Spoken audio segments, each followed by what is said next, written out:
Bapak Ibu dan Saudara yang kasih Tuhan, selamat malam. Bagaimana kabar Bapak Ibu dan Saudara sekalian? Saya yakin pasti baik.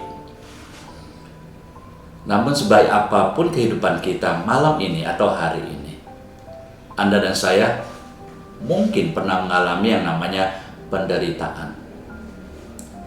Memang benar, hidup manusia itu tidak asing atau terluput dari penderitaan. Dalam banyak tempat dan dalam kehidupan keseharian, Anda dan saya pernah melihat penderitaan.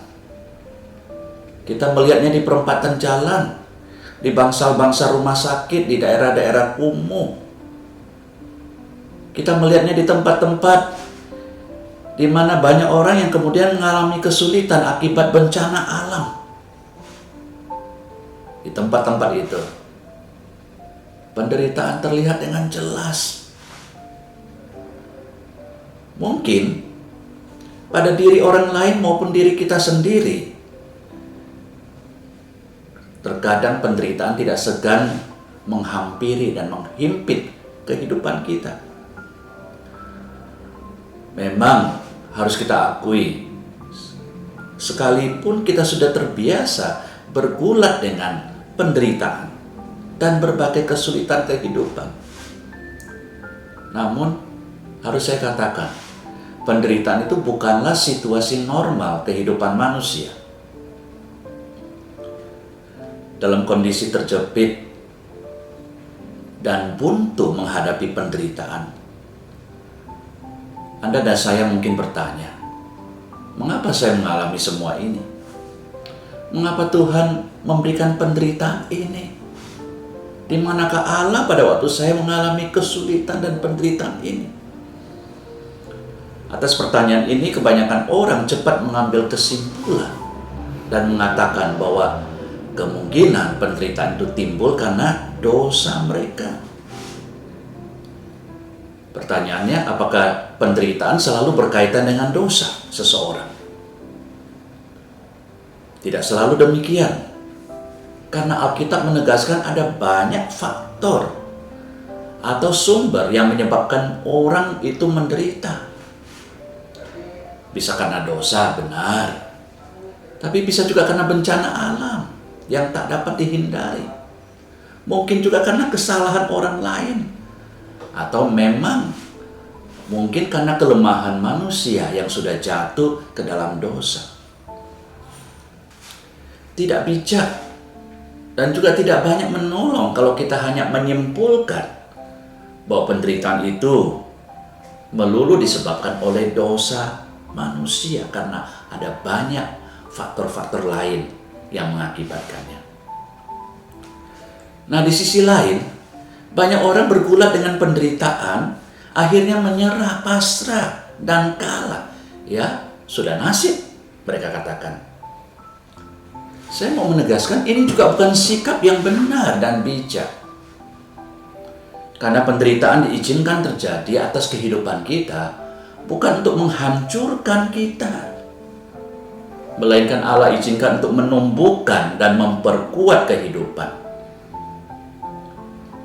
Terkadang Allah izinkan penderitaan di dalam kehidupan manusia, agar manusia dapat belajar sesuatu daripada penderitaan itu, untuk menumbuhkan kehidupannya, dan dapat belajar sesuatu dari penderitaan yang dia hadapi, agar kemudian dia bisa menyatakan karya dan kemuliaan Allah.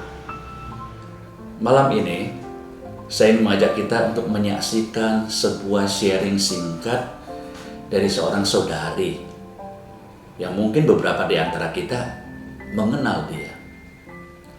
Dia menghadapi berbagai macam penderitaan dan kesulitan dan bergumul dengan kesulitan dan penderitaan itu.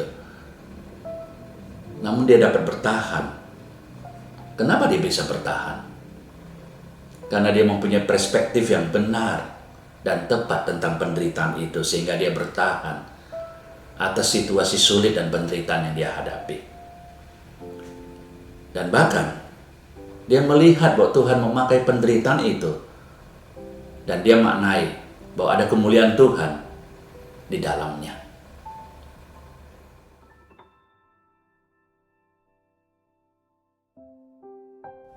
Saya bernama Eviana Huta Barat, suami Blesis Doni Samosir. Saya memiliki 2 anak, Daniel Nathan dan Jeremy Noel Samosir.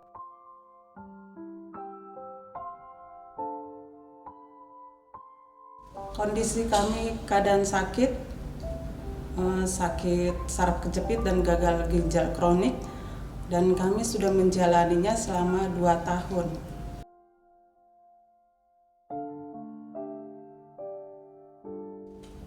Kami melakukan sama-sama ya, berobat, rutin mengikuti apa yang disarankan dokter.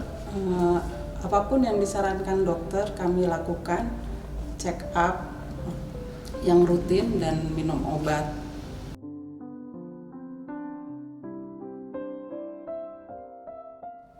Suami puji Tuhan perubahannya bisa berjalan dengan tongkat 4 dan bisa mandi sendiri, bisa BAB sendiri, dan sedangkan saya ya perkembangan sih kata dokter tidak akan sembuh, tapi saya tetap puji Tuhan saya masih bisa melakukan aktivitas seperti orang sehat.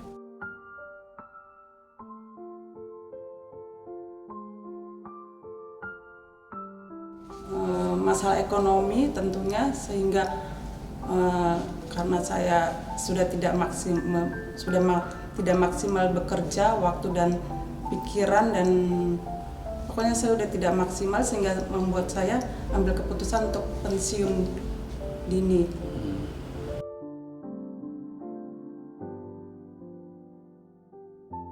Suami saat itu bekerja online, tapi sekarang karena sakit tidak bisa beraktivitas.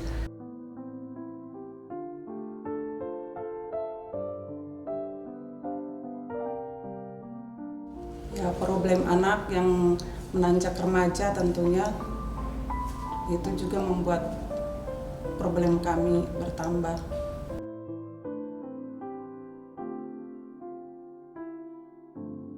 Ya, saya berusaha mengandalkan Tuhan, dan saya percaya Tuhan tidak akan membiarkan saya berjalan sendirian.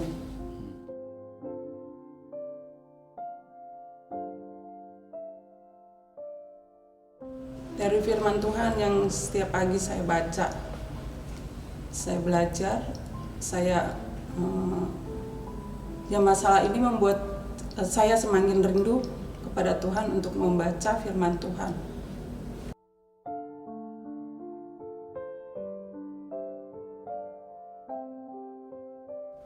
Saya maknai itu membentuk karakter saya pribadi, membuat saya dewasa dalam iman,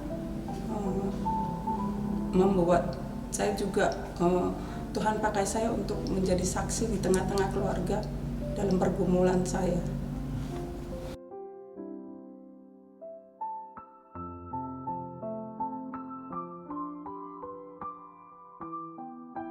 Ya, pesan saya ya, jangan sampai lupakan Tuhan.